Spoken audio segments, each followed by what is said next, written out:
Iya, Fuad ya. Itu tahap awal. Tahap awal. Tentunya kan ada tahap yang lebih tinggi yang harus diperoleh.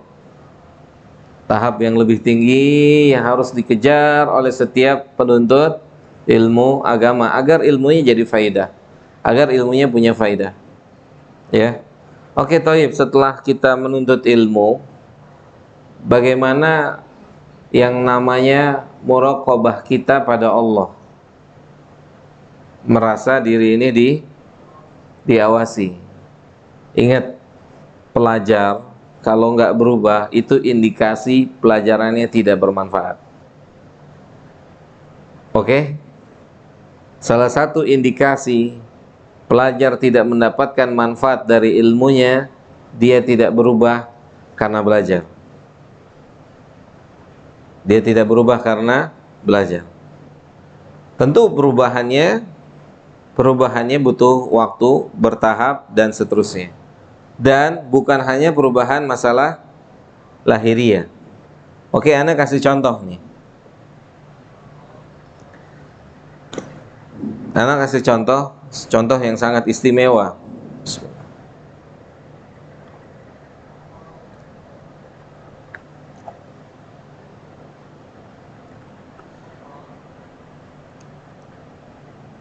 Seorang ulama berdialog, membahas ilmu. Oke? Membahas ilmu. Lawan bicaranya keki, kalah ilmiah, keki. Karena kalah ilmiah, lawan bicaranya bertindak dengan tindakan yang tidak pantas, yaitu meludahi wajah sang ulama tadi. Diludahin. Kalau Pak Pitoyong diludahin gimana, Pak? Marah ya? Mau coba nggak ya? Jangan deh. Pasti muka, Pak, muka ini. Kalau tangan, kaki gitu kan, Mas, ini mungkin masih bisa. Oke, muka, buah, diludahin mukanya. Kalau Fuad gimana, Fuad?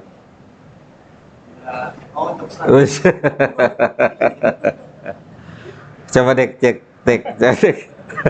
Ete mau ngerasain mukulan Fuad ya? Coba. Hah?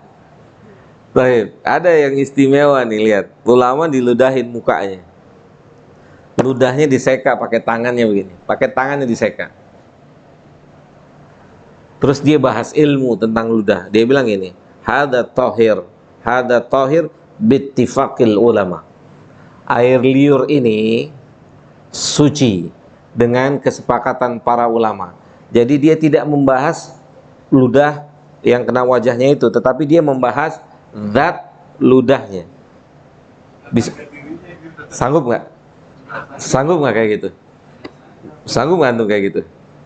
Dia seka nih, ludahnya diseka sama dia.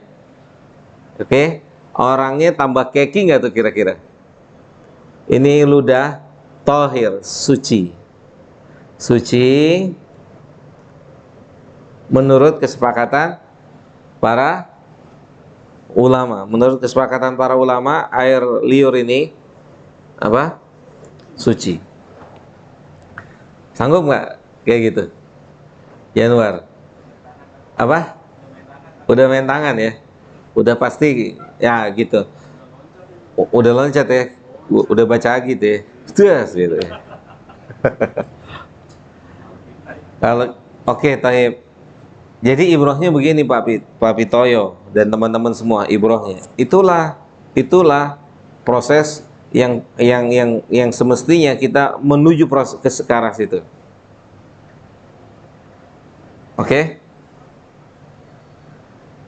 Jadi bukan hanya sebatas perubahan secara lahiriah, tetapi secara sikap dan sifat itu bisa berubah kayak begitu. Oh, nggak mungkin dia itu begitu dalam waktu singkat. Ibnu Aun, Abdullah bin Aun atau yang dikenal dengan Ibnu Aun, itu pernah dicaci, pernah dimaki, pernah dihina oleh seorang saya lupa namanya,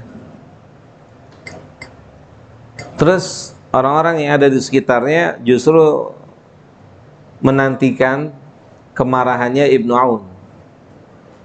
Abdullah bin Aun dinantikan kemarahannya. Kayaknya udah saatnya dia ini marah karena udah kelewatan orang-orang menghina, mencaci, merendahkan. Ibnu Aun itu tidak sama sekali merespon, nggak direspon, Pak. Nah, kemudian akhirnya karena nggak direspon, orang cari tahu apa resepnya. Padahal secara tindakan orang itu sudah bertindak tidak senonoh kepada Ibnu Aun. Resepnya luar biasa. Beliau mengatakan zikrullahi dawaun. Mengingat Allah itu adalah obat. Zikrullah dawa, obat. Obat untuk segala-galanya. Wa zikrun nasi daun, dan mengingat manusia itu adalah penyakit. Jadi yang dia ingat saat dia mendapatkan perlakuan itu, udah dia ingat Allah aja. Yang penting Allah nggak mensikapi dia kayak gitu. Yang penting Allah tidak tidak memberikan sesuatu yang berat untuk dia. Yang penting Allah ridho sama dia. Perkara orang melukainya, perkara orang menghinanya, mengejeknya, itu pertanggungjawaban orang tersebut kepada Allah. Buat apa juga saya urusin itu? Oke? Artinya apa? Biarin aja, dia harus ngurusin sendiri cacian dia, makian dia, hinaan dia, sama Allah dia urusin aja sendiri. Kita buat apa ngurusin? Paham? Ente dihina, ente dicaci, ente dimaki, biarin aja, biarin dia sendiri yang akan ngurusin itu semua sama siapa? Itu dia resepnya. Jelas? Slow aja. Ente dihina, ente dicaci, ente dimaki, ente direndahin, udah itu cuman mau menghentikan aktivitas ibadah kita. Itu cuman mau menghentikan aktivitas ibadah kita, menstop dari satu pekerjaan yang baik menjadi pekerjaan yang kurang baik. Iya nggak Pak Pito ya? Coba kalau antum respon, berhenti nggak ibadahnya? Stop nggak? Keluar. Kalau itulah orang-orang yang sudah jadi ilmunya kayak begitu. Oke, tanya pertanyaannya, apakah mesti ke aras itu Ustadz? Iya. Mesti nggak, Yanuar? Mesti bisa kayak gitu nggak? Atau kita harus jalan ke arah seperti itu sebagai pelajar? Gimana? Antum nanti di sini atau di kitab yang lain Anda bawakan ya, bagaimana sabarnya seorang pelajar. Entarlah di sini. Next. Kira-kira bagaimana? Mustikah seorang pelajar seperti itu?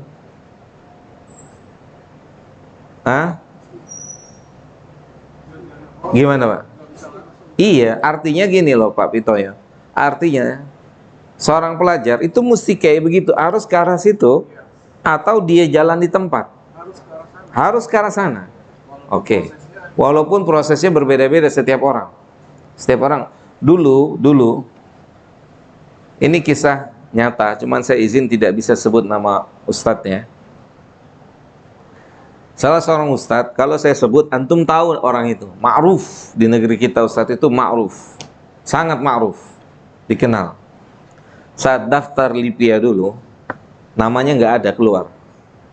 Oke? Namanya nggak keluar, nggak muncul namanya. Maksudnya tidak termasuk mahasiswa yang diterima. Tidak termasuk mahasiswa yang diterima. Kemudian akhirnya dia muhawalah, tes lagi, tes lagi. Qaddarallah diterima. Antum tahu keseriusan dia sampai lulus di angkatan beliau, itu dia selalu jadi orang nomor 1 dalam hal nilai. Padahal masuknya awalnya dia tidak diterima. Mafhum? Perubahan itu harus ditempuh dan harus dilalui. Kenapa mesti berubah? Baik. Iya. Oke, taib. Oke. Yang membuat antum tambah yakin, yang membuat kita ini tambah yakin harus berubah ketika sudah belajar, Nabi Shallallahu Alaihi Wasallam. Oke, tadi ya ulama diludahin, diseka gini ya. Nabi digebukin, ngelawan ya. Oke, dia diem aja, dipukul, dipojokin, nggak direspon sama dia. Banyak kisah tentang ini, sampai diantaranya kisah di Ka'bah. Itu Nabi udah dipepet, udah dipukul. Oke, pukulnya pakai bakiak, pakpok, Abu Bakar yang maju. Makanya Ali bin Abi Thalib itu dulu pernah ditanya, siapa manusia yang paling berani sesudah Nabi? Abu Bakar, kata Ali. Kenapa? Karena di saat manusia nontonin Nabi, Abu Bakar yang maju. Saat manusia nggak berani, saat manusia orang Islam sedikit, maka Abu Bakar yang maju menghalangi Nabi, dan dia yang jadi bulan-bulanan orang. Abu Bakar sampai nggak kebentuk tuh mukanya tuh Abu Bakar. Dalam riwayat itu disebutin sampai orang tuanya itu saat Abu Bakar dibawa pulang nggak tahu itu Abu Bakar. Kebayang nggak tuh kayak gimana digebukinnya? Orang tuanya tuh nggak, Masya Allah. Terus dahsyatnya Abu Bakar, begitu siuman Abu Bakar, Aina Muhammad. Begitu Abu Bakar sadar di rumah ibunya, Abu Bakar bilang, di mana Muhammad? Ibunya marah. Buat apa sebut-sebut nama orang itu? Itu dia yang nyebabin antum begini. Tapi Abu Bakar nggak mau minum sampai Abu Bakar tahu kondisi dan keadaan Muhammad. Maka dicari tahu, Muhammad aman-aman baik-baik saja, baru Abu Bakar mau minum. Subhanallah. Wajar dia jadi orang nomor satu kalau cara mencintai Rasulnya kayak begitu, cara mencintai Nabinya seperti itu. Jelas? Oh, bukan tanpa contoh, seperti misalnya tadi Nabi digebukin, diam aja. Contoh lain, misal kita pelajar ada sifat bawaan yang tidak baik, sahih? Kita punya sifat bawaan yang tidak baik. Mau contohin apa? Temperamen. Oke, itu sifat baik atau tidak baik? Tidak baik. Dulu saya pernah, mungkin di sini antum belum pernah dengar ya. Saya pernah punya teman sangat temperamen, ya kan? Saya nasehatin, dia bilang begini, saya nggak bisa berubah karena ini sudah ditakdirkan dari Lauh Mahfud sana, dia bilang. Aduh, saya bilang, orang Umar aja bisa berubah. Umar setemperamen apa daripada antum? Umar itu kalau ada sesuatu saya penggal palanya gitu. Itu Umar. Kalau teman saya itu cuma gebrak meja, patah lagi gitu depan muka saya. Marah-marah sama perempuan mending sama laki, bobo suku lagi kan gitu. Oke, taib. Temperamen bisa berubah atau tidak? Orang yang sudah belajar maka temperamennya harus berkurang. Salah satu indikasi belajarnya berhasil. Karena sebagaimana tadi kita sebutkan, belajar itu untuk berubah, ya kan? Belajar itu untuk merubah nggak?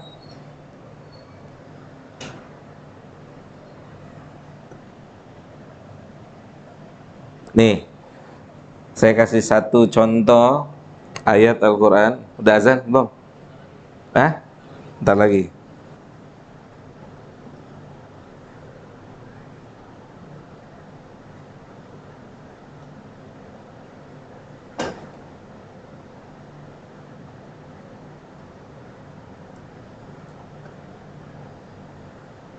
Surat Al-A'raf ayat 199.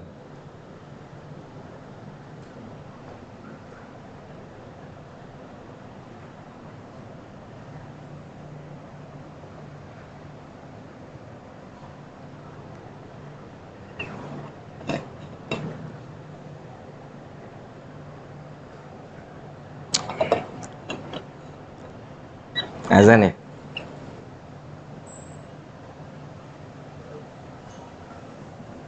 Udah masuk ya? Udah masuk Aisyah? Oke, suratnya sudah saya kasih tahu. Nah, kita jelaskan pada sholat Isya.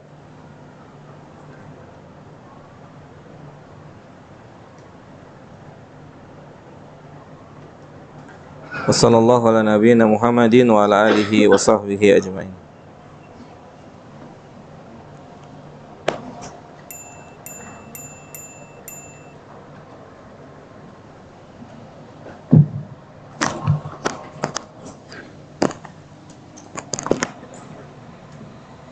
Allah